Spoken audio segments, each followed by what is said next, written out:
বাড়ির পাশে আছে সুন্দর একটি দোলনা।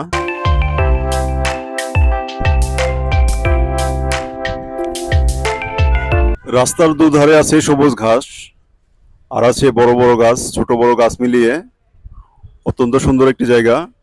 তার সাথে আছে পাখির কোলাহল।